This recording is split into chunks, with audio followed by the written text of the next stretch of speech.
Welcome two triple profit analytics weekly stock market view dated 17th August. ഇന്ന് നമ്മൾ cover ചെയ്യുന്നത് 19th August മുതൽ 23rd August വരെയുള്ള വീക്കാണ്. നമുക്ക് കഴിഞ്ഞ വീക്കിലും മാർക്കറ്റിൽ കുറേയധികം മാർക്കറ്റിൻ്റെ ടെൻഷനായിട്ടുള്ള കുറേ കാര്യങ്ങളുണ്ടായിരുന്നു എന്നുണ്ടെങ്കിലും ഫ്രൈഡേയിൽ വലിയൊരു റാലിയോടുകൂടി മാർക്കറ്റ് കഴിഞ്ഞ വീക്കിൽ നല്ല രീതിയിലുള്ള ഒരു പോസിറ്റീവ് ക്ലോസിംഗ് ആണ് നമുക്ക് ലഭിച്ചത്. നമ്മളിപ്പോൾ കാണുന്നത് നിഫ്റ്റിയുടെ വീക്കിലി ചാർട്ടാണ്. വീക്കിലി ചാർട്ടിൽ നമുക്ക് കാണാം രണ്ടാഴ്ച മുമ്പ് നിഫ്റ്റി 25,078 എന്നുള്ളൊരു ഹൈ സെറ്റ് ചെയ്തതിന് ശേഷം ഒരു പുൾ ബാക്കിൽ ആണ് ഇപ്പോൾ ട്രേഡ് ചെയ്തുകൊണ്ടിരിക്കുന്നത്. കഴിഞ്ഞ വീക്കിൽ ഫ്രൈഡേയിൽ ആ ഒരു മുകളിലേക്ക് തിരിച്ചു വന്നതോടുകൂടി മാർക്കറ്റ് 24,541 എന്നുള്ളൊരു പോസിറ്റീവ് ക്ലോസിംഗ് ലഭിച്ചിട്ടുണ്ടെന്ന് നമുക്ക് കാണാൻ സാധിക്കും. അതുപോലെ നമുക്ക് നിഫ്റ്റിയുടെ മിഡ് ക്യാപ്പ് ഇൻഡെക്സ് ആണ് നമ്മളിപ്പോൾ കാണുന്നത്. നമുക്ക് കാണാം നിഫ്റ്റിയുടെ മിഡ് ക്യാപ്പ് ഇൻഡെക്സും തിരിച്ച് 57,656 എന്നുള്ളൊരു ഉയരങ്ങളിലേക്ക് വന്നാണ് ക്ലോസ് ചെയ്തിരിക്കുന്നത് നമുക്ക് കാണാൻ സാധിക്കും. അതുപോലെ നിഫ്റ്റിയുടെ സ്മോൾ ക്യാപ്പ് ഇൻഡെക്സും 18,436 എന്നുള്ളൊരു ലെവലിലേക്ക് ഒരു പുൾ ബാക്കോട് കൂടിയാണ് ഇപ്പോൾ ക്ലോസ് ചെയ്തിരിക്കുന്നത് നമുക്ക് ഈ ചാർട്ടിൽ കാണാൻ സാധിക്കും. അതുപോലെ കഴിഞ്ഞ വീക്കിൽ നമുക്കൊരു MSI ഇൻഡെക്സിലേക്ക് ഒരു പുതിയതായിട്ടുള്ള കുറച്ച് ചേഞ്ചസ് അനൗൺസ് ചെയ്യുകയുണ്ടായി. അത് നോക്കുകയാണെങ്കിൽ അവരുടെ ഗ്ലോബൽ സ്റ്റാൻഡേർഡ് ഇൻഡെക്സിലേക്ക് ആഡ് ചെയ്യപ്പെട്ടിട്ടുള്ള സ്റ്റോക്കുകൾ ഏതൊക്കെയാണെന്ന് നോക്കുകയാണെങ്കിൽ Dixon Technologies, Vodafone Idea, Oil India, Zydus Life Sciences, Railway Vikas Nigam, Prestige Estates, Oracle Financial Service എന്നീ സ്റ്റോക്കുകളാണ്. അതേസമയം ഗ്ലോബൽ സ്റ്റാൻഡേർഡ് ഇൻഡെക്സിൽ നിന്നും അവർ ഡ്രോപ്പ് ചെയ്തിട്ടുള്ളതും ബന്ധൻ ബാങ്ക് എന്നുള്ള സ്റ്റോക്കിനെയാണ്. അതേസമയം നമുക്ക് സ്മോൾ ക്യാപ്പ് ഇൻഡെക്സിലേക്ക് MSIയുടെ സ്മോൾ ക്യാപ്പ് ഇൻഡെക്സിലേക്ക് ആഡ് ചെയ്തിരിക്കുന്നത് ഓൾമോസ്റ്റ് ഒരു 27 സ്റ്റോക്സിനെ ആഡ് ചെയ്തിട്ടുണ്ട്.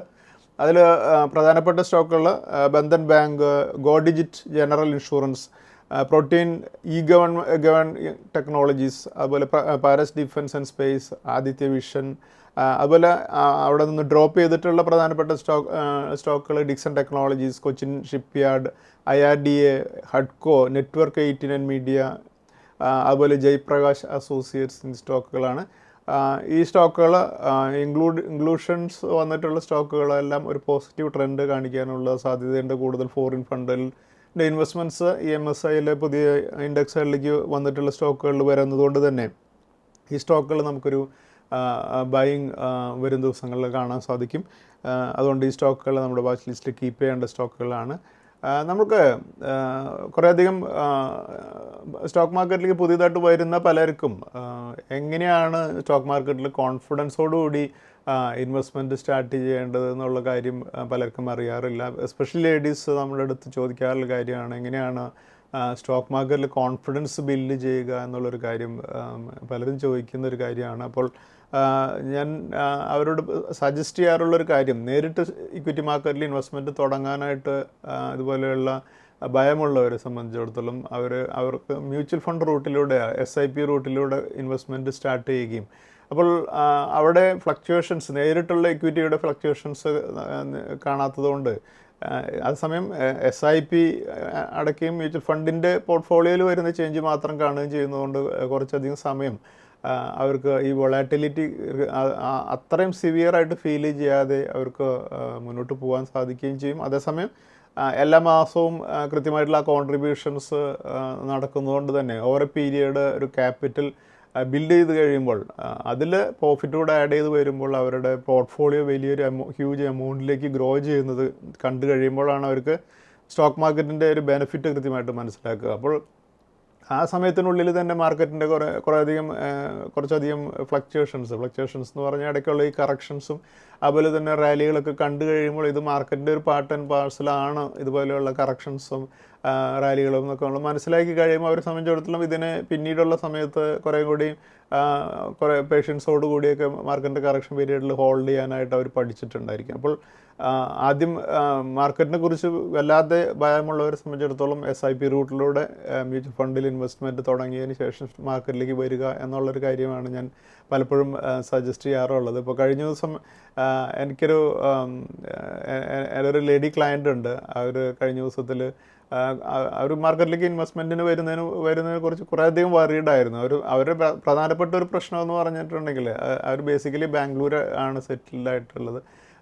അവരെ സംബന്ധിച്ചിടത്തോളം പലപ്പോഴും നമുക്കറിയാം ബാംഗ്ലൂർ സേവിങ് എന്നുള്ളത് പലരെ സംബന്ധിച്ചിടത്തോളം വലിയ ബുദ്ധിമുട്ടുള്ളൊരു കാര്യമാണല്ലോ. അപ്പോൾ ആ സമയം ഒരു 15th ആകുമ്പോഴേക്കും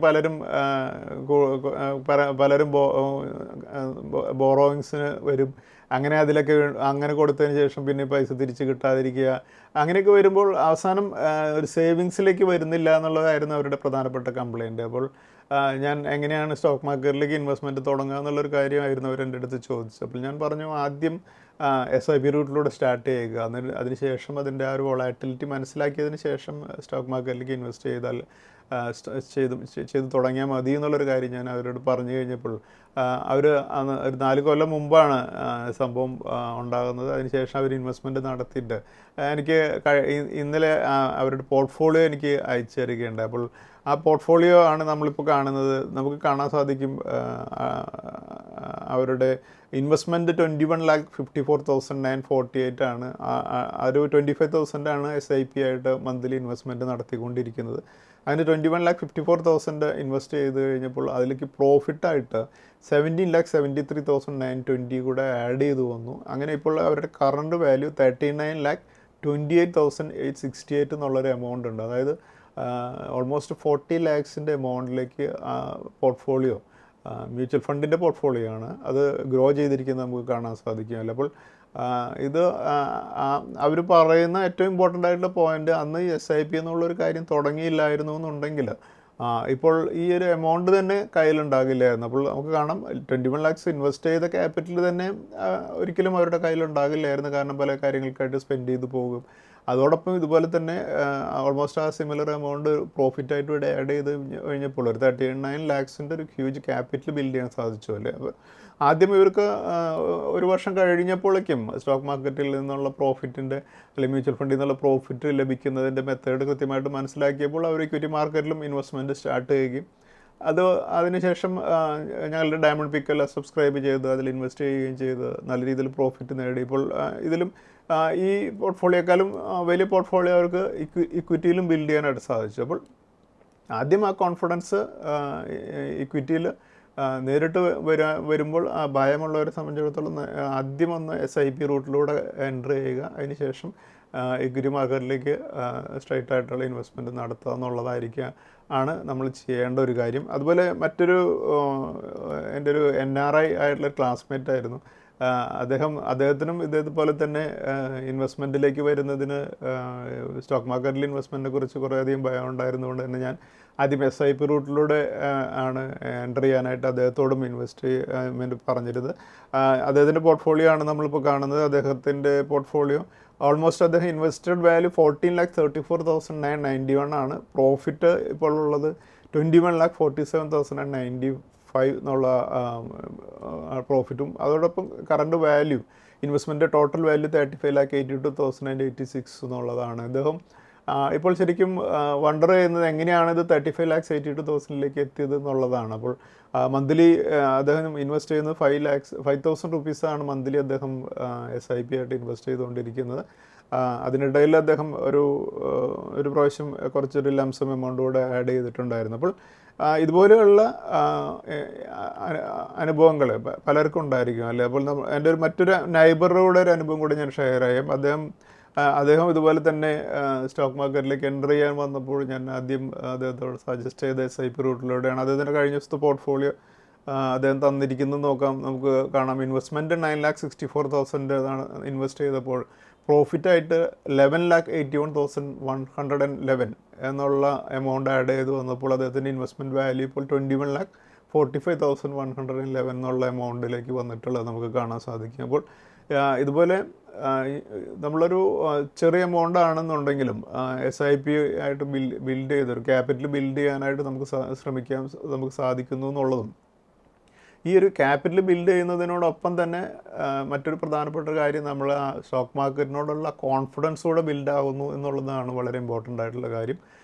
അതിനുശേഷം ബേസിക്കലി ഞാനും മ്യൂച്വൽ ഫണ്ട്സിലൊക്കെ ഇൻവെസ്റ്റ് ചെയ്യുന്നുണ്ട് എന്നുണ്ടെങ്കിലും അതിലൊരു ലംസം എമൗണ്ട് ആയി കഴിയുമ്പോൾ അതിൽ നിന്ന് വിത്ഡ്രോ ചെയ്ത് നമ്മൾ ഇക്വിറ്റി മാർക്കറ്റിലേക്ക് മാറ്റി ഇൻവെസ്റ്റ് ചെയ്യാറുണ്ട്. അതിലും കുറച്ച് കഴിയുമ്പോൾ വേണമെന്നുണ്ടെങ്കിൽ നമുക്ക് ഒരു എമൗണ്ട് ബിൽഡ് ചെയ്ത് കഴിയുമ്പോൾ ഒരു ഡയമണ്ട് പിക്കിലേക്കോ അല്ലെങ്കിൽ അതുപോലെയുള്ള ഒരു നല്ലൊരു സ്റ്റോക്ക് പിക്കിലേക്ക് നമുക്ക് എമൗണ്ട് ഇൻവെസ്റ്റ് ചെയ്യാനായിട്ട് ക്യാപിറ്റൽ ബിൽഡ് ചെയ്തെടുത്ത് നമുക്കതുപോലെ ഇൻവെസ്റ്റ് ചെയ്ത് അതിന് വീണ്ടും നല്ല രീതിയിൽ ഗ്രോ ചെയ്യിക്കാനായിട്ടും ഉപയോഗിക്കാൻ സാധിക്കും. അപ്പോൾ ഇതാണ് പലരും എൻ്റെ അടുത്ത് ആദ്യം ഭയത്തോടു കൂടി സ്റ്റോക്ക് മാർക്കറ്റിനെ അപ്രോച്ച് വരുന്നവരുടെ അടുത്ത് ആ ഭയം മാറ്റുന്നതിന് ഞാൻ സജസ്റ്റ് ചെയ്യാറുള്ള ഒരു മെത്തേഡ്. അതുപോലെ നമ്മൾ കഴിഞ്ഞ വീക്കിൽ നമ്മൾ ഡിസ്കസ് ചെയ്തൊരു സ്റ്റോക്കാണ് IPO നടക്കുമ്പോൾ IPOയെക്കുറിച്ച് നമ്മൾ ഡിസ്കസ് ചെയ്തിരുന്നു. അതിനുശേഷം കഴിഞ്ഞ ആഴ്ചയിൽ നമ്മൾ ഡിസ്കസ് ചെയ്തിരുന്നു ഓല എന്നുള്ള കമ്പനിയെക്കുറിച്ച്. ഓല 76 ലെവലിലായിരുന്നു IPO നടത്തിയിരുന്നത്. അതിനുശേഷം സ്റ്റോക്ക് കഴിഞ്ഞ വീക്കിൽ 133 ഒരു അപ്വേർഡ് സർക്യൂട്ടിലാണ് കഴിഞ്ഞ വീക്കിൽ ക്ലോസ് ചെയ്തിരിക്കുന്നത്. ഓൾമോസ്റ്റ് 1 വീക്കിൽ, ഇതിന് മുമ്പുള്ള ഫ്രൈഡേയിലാണ് ലിസ്റ്റ് ചെയ്തതെന്നുണ്ടെങ്കിൽ ഈ വീക്കിലേക്ക് കറക്റ്റ് ഒരു 1 വീക്കിനുള്ളിൽ ഈ സ്റ്റോക്ക് 75% പ്രോഫിറ്റിലാണ് ട്രേഡ് ചെയ്തുകൊണ്ടിരിക്കുന്നത്. അപ്പോൾ ഒരു IPO ആക്ച്വലി ലിസ്റ്റ് ചെയ്ത് തന്നെ IPO പ്രൈസിൽ തന്നെയായിരുന്നു. അന്ന് വാങ്ങാനായിട്ട് സാധിച്ചവരെ സംബന്ധിച്ചിടത്തോളം ഒരു വിത്തിൻ 1 വീക്ക് തന്നെ ഒരു 75% പ്രോഫിറ്റ് അതിൽ നേടാനായിട്ട് സാധിക്കുകയുണ്ടായി. അപ്പോൾ ഓല ഇലക്ട്രിക്കിൽ കഴിഞ്ഞ ദിവസം റോഡ്സ്റ്റർ എന്നുള്ളൊരു ഇലക്ട്രിക് ബൈക്ക് ഓൾമോസ്റ്റ് ഒരു 74,999 റുപ്പീസിന് ലോഞ്ച് ചെയ്തിട്ടുണ്ട്. ആ ന്യൂസ് വന്നപ്പോഴാണ് ഈ സ്റ്റോക്ക് മുന്നോട്ട് പോയത്. അതുപോലെ നമുക്കറിയാം ഈ സ്റ്റോക്കിന് ഒരു ബ്രോക്കിംഗ് ഹൗസ് HSBC എന്നുള്ളൊരു ബ്രോക്കിംഗ് ഹൗസ് കഴിഞ്ഞ ദിവസത്തിൽ 140 ടാർഗറ്റ് എക്സ്പെക്ട് ചെയ്തുകൊണ്ട് ഒരു ബൈ റേറ്റിംഗ് നൽകുകയുണ്ടായി. ആദ്യമായിട്ടാണ് ഓലയിൽ ഒരു ബൈ റേറ്റിംഗ് വരുന്നത്. നമുക്കറിയാം ഈ സ്റ്റോക്ക് ഈ കമ്പനി ഓല ഓൾറെഡി ഒരു ലോസിലാണ്, ഇപ്പോഴും പ്രോഫിറ്റ് ആവാത്തൊരു കമ്പനിയാണ് നമുക്കറിയാമല്ലോ. അപ്പോൾ കഴിഞ്ഞ ദിവസത്തിൽ ഈ കമ്പനിയുടെ ക്വാർട്ടറിൻ്റെ റിസൾട്ടെല്ലാം വരികയുണ്ടായി. അപ്പോഴും ലോസ് കൂടുകയാണ് ചെയ്തിട്ടുള്ളത്. പക്ഷേ ഈ പുതിയ ഇലക്ട്രിക് ബൈക്ക് ഇറങ്ങുന്നതും അത് 3 സീരീസിലുള്ളത് ഇറങ്ങുന്നതൊക്കെ അവരെ സംബന്ധിച്ചിടത്തോളം വരും ദിവസങ്ങളിൽ സെയിൽസ് കാര്യമായിട്ട് കൂട്ടാനുള്ള സാഹചര്യങ്ങളിലേക്ക് മൂവ് ചെയ്യും എന്നുള്ള ഒരു എക്സ്പെക്റ്റേഷനിലാണ് HSBC ഒരു ബൈ റേറ്റിംഗ് കവർ ചെയ്തിരിക്കുന്നത്. എന്തായാലും നമുക്ക് വരും ദിവസങ്ങളിൽ ഈ EV പെനട്രേഷൻ ഇപ്പോൾ HSBC അവരെ പറ്റി പറയുന്നത് ഇവർ ഓല ഇലക്ട്രിക്കിൽ ഇൻവെസ്റ്റ് ചെയ്യുന്നത് it is worth investing in company due to sustained policy support, ability to reduce cost and a favourable risk reward profile for the battery venture എന്നുള്ളതാണ് അവർ റേറ്റിംഗ് നൽകുന്നതിനുള്ളൊരു പ്രധാനപ്പെട്ട കാരണമായിട്ട് പറയുന്നത്. എന്തായാലും ഓലയിൽ ഹൈ ലെവൽസിൽ ഇൻവെസ്റ്റ് ചെയ്യുമ്പോൾ കൂടുതലാകാതിരിക്കാൻ എപ്പോഴും ശ്രദ്ധിക്കുക. കാരണം കമ്പനിയുടെ ഇപ്പോഴും ലോസിലാണ് എന്നുള്ളൊരു കാര്യം എല്ലാവരും മനസ്സിൽ വേണം. നമ്മളിപ്പോൾ കാണുന്നത് ഓലയുടെ ചാർട്ടാണ്. നമുക്ക് കാണാം ജസ്റ്റ് 6 ഡേയ്സിൽ ട്രേഡിംഗ് ഡേയ്സിൽ സ്റ്റോക്ക് ക്ലോസ് ചെയ്തിരിക്കുന്നത് 133 എന്നുള്ള ലെവലിലേക്ക് മൂവ് ചെയ്താണ്. ഓൾമോസ്റ്റ് 75% മുന്നോട്ട് പോയിട്ടുള്ളത്. ഫ്രൈഡേയിൽ 20% മുകളിലേക്ക് അപ്പർ സർക്യൂട്ടിലാണ് മൂവ് ചെയ്താണ് ക്ലോസ് ചെയ്തിരിക്കുന്നത് നമുക്ക് കാണാൻ സാധിക്കും. അതുപോലെ നമ്മുടെ ഇപ്പോഴത്തെ നമുക്കറിയാം മാർക്കറ്റിൽ വലിയ റാലികളൊക്കെ നടന്നതിന് ശേഷം ഹൈ ലെവലിലേക്ക് വന്നതിന് ശേഷം കുറേയധികം സ്റ്റോക്കുകൾ ഹയർ പ്രൈസ്ഡ് ആയിട്ടുള്ള സ്റ്റോക്കുകളാണ്.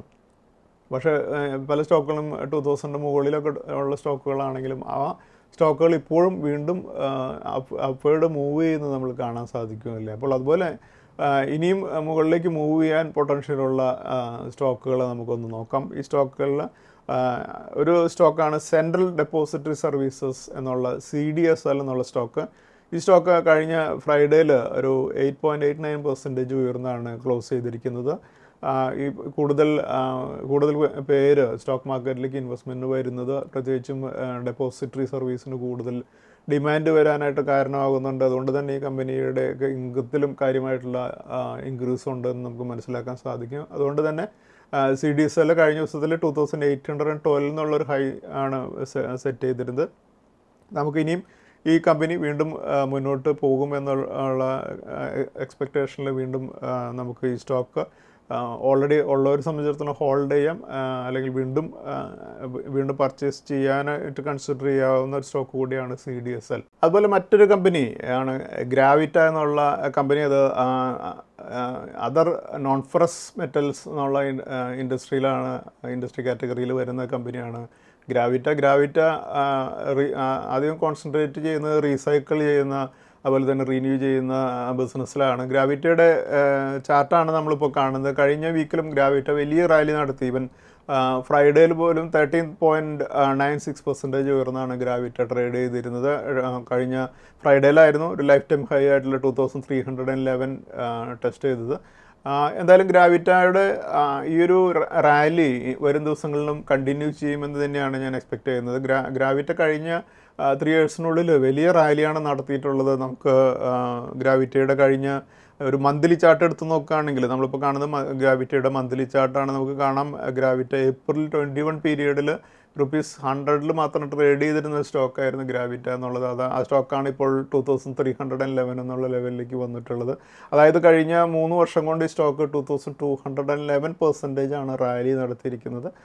ഗ്രാവിറ്റയിൽ ഇൻവെസ്റ്റ്മെൻ്റ് ഉള്ളവരെ സംബന്ധിച്ചിടത്തോളം വലിയ ഹ്യൂജ് പ്രോഫിറ്റ് നേടാനായിട്ട് ഗ്രാവിറ്റ സഹായിച്ചിട്ടുണ്ടെന്നുള്ളത് നമുക്ക് ഈ മൂവ്മെൻറ്റിൽ കാണാം. എന്തായാലും ഗ്രാവിറ്റ ഇനിയും മുന്നോട്ട് പോകാനുള്ള പൊട്ടൻഷ്യലുള്ള സ്റ്റോക്ക് തന്നെയാണ്. അതുപോലെ മറ്റൊരു സ്റ്റോക്കാണ് MCX എന്നുള്ള മൾട്ടി കമ്മോഡിറ്റി എക്സ്ചേഞ്ച്. നമ്മൾ നോക്കുകയാണെങ്കിൽ കമ്മോഡിറ്റി എക്സ്ചേഞ്ചുകൾ ഓൾമോസ്റ്റ് ഒരു മൊണോപ്പൊളി എന്നുള്ള രീതിയിൽ തന്നെ ഇന്ത്യയിലെ കമ്മോഡിറ്റി എക്സ്ചേഞ്ചിലുള്ള കമ്പനിയാണ് മൾട്ടി കമ്മോഡിറ്റി എക്സ്ചേഞ്ച്. MCX ഇപ്പോൾ കഴിഞ്ഞ ദിവസത്തിൽ ഫ്രൈഡേയിൽ ഒരു 5.86% ഉയർന്നാണ് ക്ലോസ് ചെയ്തിരുന്നത്. പുതിയൊരു ലൈഫ് ടൈം ഹൈ ആയിട്ടുള്ള 4669 ടെസ്റ്റ് ചെയ്തതിന് ശേഷമാണ് കഴിഞ്ഞ ഫ്രൈഡേയിൽ ക്ലോസ് ചെയ്തിരിക്കുന്നത്. എന്തായാലും MCX കഴിഞ്ഞ ഫ്രൈഡേയിൽ ക്ലോസ് ചെയ്തിരിക്കുന്നത് 4636 എന്നുള്ള ലെവലിലാണ്. നമുക്ക് MCXനും വീണ്ടും ഒരു 5500 ലെവലിലേക്കൊക്കെ ഉള്ളൊരു മൂവ്മെൻറ്റ് നമുക്ക് എക്സ്പെക്റ്റ് ചെയ്യാവുന്നൊരു സ്റ്റോക്കാണ്. അതുകൊണ്ട് MCXും നമ്മുടെ വാച്ച് ലിസ്റ്റിൽ ഇനിയും കീപ്പ് ചെയ്യേണ്ട ഒരു സ്റ്റോക്കാണ്. അതുപോലെ നമ്മുടെ ഡയമണ്ട് പിക്ക് സീരീസിലുള്ള സ്റ്റോക്കുകളെ കുറിച്ച് നമ്മൾ ഡിസ്കസ് ചെയ്യാറുള്ളതാണ് നമ്മുടെ വീഡിയോയിലെല്ലാം. കഴിഞ്ഞ ആഴ്ചയിൽ നമ്മൾ ഒരു ഡയമണ്ട് പിക്ക് 2 ആയിരുന്ന ദാവാത്ത് അല്ലെങ്കിൽ LT ഫുഡ്സ് എന്നുള്ള കമ്പനി കഴിഞ്ഞ വീക്കിൽ ഒരു ഹൈ ആയിട്ടുള്ള 327 ലെവലിലേക്ക് മൂവ് ചെയ്തിരുന്നു. ഈ സ്റ്റോക്ക് ഞങ്ങൾ റെക്കമെൻഡ് ചെയ്തിരുന്നത് 70 ലെവലിലായിരുന്നു. LT ഫുഡ്സിനെ ഞങ്ങൾ റെക്കമെൻഡ് ചെയ്തിരുന്നത് 70 ലെവലിലായിരുന്നു. ഇപ്പോൾ ഈ 327 ലെവലിലേക്ക് വന്നപ്പോൾ ഓൾമോസ്റ്റ് ഒരു 367% പ്രോഫിറ്റിലാണ് ഈ സ്റ്റോക്ക് ട്രേഡ് ചെയ്തുകൊണ്ടിരിക്കുന്നത്. ഞങ്ങളുടെ ഡയമണ്ട് പിക്ക് സീരീസിൽ വളരെയധികം പ്രോഫിറ്റ് നേടിക്കൊടുത്തിട്ടുള്ള ഒരു സ്റ്റോക്കാണ് LT ഫുഡ്സ് അല്ലെങ്കിൽ ദാവാത്ത് എന്നുള്ള സ്റ്റോക്ക്. അതുപോലെ ഞങ്ങളുടെ ഡയമണ്ട് പിക്ക് 16 ആയിരുന്ന ഡയമണ്ട് പിക്ക് 16ഉം അതോടൊപ്പം തന്നെ നമ്മൾ ഫ്രീ ആയിട്ട് നൽകിയിരുന്ന ഒരു റെക്കമെൻഡേഷൻ ആയിരുന്നു ഡയമണ്ട് പിക്ക് 16A. ഡയമണ്ട് പിക്ക് 16 JWL എന്നുള്ള സ്റ്റോക്കായിരുന്നു. ജൂപ്പിറ്റർ വാഗൺ എന്നുള്ള സ്റ്റോക്ക് 100 എന്നുള്ള ലെവലിന് കൊടുത്തതിന് ശേഷം റെക്കമെൻഡ് ചെയ്ത സ്റ്റോക്ക് 700 ലെവലിലേക്ക് എത്തിയപ്പോൾ ഒരു 600% പ്രോഫിറ്റ് വളരെ ഷോർട്ട് പീരിയഡിൽ നമ്മുടെ ഇൻവെസ്റ്റേഴ്സിന് നേടിക്കൊടുക്കാനായിട്ട് സാധിച്ച ഒരു സ്റ്റോക്കാണ് JWL. അതുപോലെ ഡയമണ്ട് പിക്ക് 16A ടൈം ടെക്നോപ്ലാസ്റ്റ് എന്നുള്ള സ്റ്റോക്ക് ഞങ്ങൾ റെക്കമെൻഡ് ചെയ്തിരുന്ന 80 ലെവലിലാണ്. ഈ സ്റ്റോക്കും കഴിഞ്ഞ വീക്കിലെല്ലാം ഒരു അപ്വേർഡ് ട്രെൻഡിൽ തന്നെയാണ് ട്രേഡ് ചെയ്തുകൊണ്ടിരിക്കുന്നത്. 385 എന്നുള്ള ലെവലിലേക്ക് മൂവ് ചെയ്തപ്പോൾ ഈ സ്റ്റോക്കിൽ ഇപ്പോൾ നമുക്കൊരു 381% പ്രോഫിറ്റാണ് നമുക്ക് ടൈം ടെക്നോപ്ലാസ്റ്റിലുള്ളത്. അതുപോലെ നമ്മുടെ ഒരു ലേറ്റസ്റ്റ് ആയിട്ടുള്ള ഡയമണ്ട് പിക്ക് ആയിട്ടുള്ള ഗബ്രിയൽ എന്നുള്ള ഡയമണ്ട് പിക്ക് 18 കഴിഞ്ഞ വീക്കിൽ 544 എന്നുള്ളൊരു ഹൈ സെറ്റ് ചെയ്തപ്പോൾ നമ്മൾക്കൊരു ഓൾമോസ്റ്റ് 98% പ്രോഫിറ്റ് അച്ചീവ് ചെയ്യുകയുണ്ടാൽ ഞങ്ങൾ കഴിഞ്ഞ ഫ്രൈഡേയിൽ ഞങ്ങൾ ഈ സ്റ്റോക്കിൽ നമ്മുടെ പാർട്ട് പ്രോഫിറ്റ് ബുക്ക് ചെയ്യാനായിട്ടും അതിനുശേഷം ക്യാപിറ്റൽ വിഡ്രോ ചെയ്യാവുന്നൊരു മെസ്സേജ് നമ്മുടെ ക്ലയൻസിന് നൽകിയിട്ടുണ്ടായി. ഗബ്രിയലും വരും ദിവസങ്ങളിൽ ഞങ്ങളുടെ ടാർഗറ്റായുള്ള 550 ടച്ച് ചെയ്യും എന്ന് തന്നെയാണ് ഞാൻ എക്സ്പെക്റ്റ് ചെയ്യുന്നത്. കഴിഞ്ഞ ദിവസത്തിൽ പ്രോഫിറ്റ് ബുക്ക് ചെയ്യാനോ അല്ലെങ്കിൽ കോസ്റ്റ് വിഡ്രോ ചെയ്യാനോ സാധിക്കാതിരുന്നവരെ സംബന്ധിച്ചിടത്തോളം നെക്സ്റ്റ് വീക്കിൽ 550 ലെവലിൽ അതിന് പ്രോഫിറ്റ് ബുക്ക് ചെയ്യാൻ സാധിക്കുമെന്ന് തന്നെയാണ് ഞാൻ എക്സ്പെക്റ്റ് ചെയ്യുന്നത്. അതുപോലെ നമ്മുടെ ഡയമണ്ട് പിക്ക് 24 ഏറ്റവും ലേറ്റസ്റ്റ് ഡയമണ്ട് പിക്ക് 24 ഞങ്ങൾ ഈ മന്തിൽ റിലീസ് ചെയ്യുന്നുണ്ട്. ഈ ഡയമണ്ട് പിക്ക് 24 പ്രീ ബുക്കിംഗ് ആണ് ഇപ്പോൾ നടക്കുന്നത്. അതിൻ്റെ പ്രീ ബുക്കിങ്ങിലേക്ക് ബുക്ക് ചെയ്യാനായിട്ടുള്ള സമയമാണിപ്പോൾ. അത് ഇതുവരെയും ചെയ്യാത്തവരെ സംബന്ധിച്ചിടത്തോളം പ്രീ ബുക്ക് ചെയ്യാവുന്നതാണ്. അതുപോലെ ഞങ്ങളുടെ ഈ വീക്കിൽ ഞങ്ങൾക്ക് ടാർഗറ്റ് അച്ചീവ് ചെയ്ത സ്വിംഗ് ഡെലിവറി റെക്കമെൻഡേഷൻസ് ഏതൊക്കെയായിരുന്നു എന്ന് നോക്കാം. അതിൽ സ്വിംഗ് ഡെലിവറി റെക്കമെൻഡേഷനിൽ വി-ഗാർഡ് ഞങ്ങൾ റെക്കമെൻഡ് ചെയ്തിരുന്നത് 465 ലെവലിലായിരുന്നു. സ്റ്റോക്ക് 525 ലെവലിലേക്ക് ഒരു മൂവ്മെൻറ്റ് പെട്ടെന്ന് തന്നെ നടത്തിയപ്പോൾ ഞങ്ങൾക്കൊരു 13% പ്രോഫിറ്റ് ബുക്ക് ചെയ്യാനായിട്ട് വി-ഗാർഡിൽ സാധിക്കുകയുണ്ടായി. അതുപോലെ ഇഗറാഷി എന്നുള്ള സ്റ്റോക്ക് ഞങ്ങൾ 505 റെക്കമെൻഡ് ചെയ്തിരുന്നത്. അതിനുശേഷം ഈ സ്റ്റോക്ക് ഞങ്ങൾ 635 പ്രോഫിറ്റ് ബുക്ക് ചെയ്തപ്പോൾ 25% പ്രോഫിറ്റ് ബുക്ക് ചെയ്യാനായിട്ട് ഞങ്ങൾക്ക് സാധിച്ചു. അതുപോലെ PPL ഫാർമ ഞങ്ങൾ 145 റെക്കമെൻഡ് ചെയ്തിരുന്നത്. 180 ലെവലിൽ ഞങ്ങൾ പ്രോഫിറ്റ് ബുക്ക് ചെയ്തപ്പോൾ ഒരു 24% പ്രോഫിറ്റ് ഞങ്ങൾക്ക് PPL ഫാർമയിലും ബുക്ക് ചെയ്യാനായിട്ട് സാധിക്കുകയുണ്ടായി. അതുപോലെ നമുക്ക് കഴിഞ്ഞ വീക്കിൽ ബെസ്റ്റ് പെർഫോമിംഗ് സ്റ്റോക്കുകൾ ഏതൊക്കെയായിരുന്നു എന്ന് നോക്കാം. ആ സ്റ്റോക്കുകൾ ഇനോക്സ് വിൻഡ് 23% ഉയർന്നാണ് ക്ലോസ് ചെയ്തത്. അതുപോലെ കെയ്ൻസ് ടെക്നോളജി 18% ഉയർന്നും, EPL 18% ഉയർന്നും, ട്രിവേണി ടർബൈൻ 17% ഉയർന്നും, യൂണോ മിൻഡ 17% ഉയർന്നും, ട്രെൻഡ് 15% ഉയർന്നും, PB ഫിൻടെക് 14% ഉയർന്നും, CDSL 13% ഉയർന്നും, വി-ഗാർഡ് 12% ഉയർന്നും, മാൻകൻ ഫാർമ 11% ഉയർന്നും, 197 കമ്മ്യൂണിക്കേഷൻ 10% ഉയർന്നും, കെഫൈൻ ടെക്നോളജീസ് 10% ഉയർന്നും, ഓയിൽ ഇന്ത്യ 10% ഉയർന്നും, ആർച്ചിയാൻ കെമിക്കൽസ് 10% ഉയർന്നും, Multi Commodity Exchange of India 10% ഉയർന്നാണ് ക്ലോസ് ചെയ്തത്. ഈ സ്റ്റോക്കുകളെല്ലാം ഒരു അപ് ട്രെൻഡിലായതുകൊണ്ട് നമുക്ക് വരും ദിവസങ്ങളിലും ഈ സ്റ്റോക്കുകളെ നമ്മുടെ വാച്ച് ലിസ്റ്റിൽ കീപ്പ് ചെയ്യാം. അതുപോലെ നമുക്ക് കഴിഞ്ഞ വീക്കിലെ 4 ഇൻസ്റ്റിറ്റ്യൂഷൻസിൻ്റെ ഡാറ്റ നോക്കാം. ഡാറ്റ നോക്കുമ്പോൾ നമുക്ക് 4 ഇൻസ്റ്റിറ്റ്യൂഷൻസ് കഴിഞ്ഞ വീക്കിൽ 8,616.5 ക്രോർസിൻ്റെ സെല്ലേഴ്സ് ആയിരുന്നു.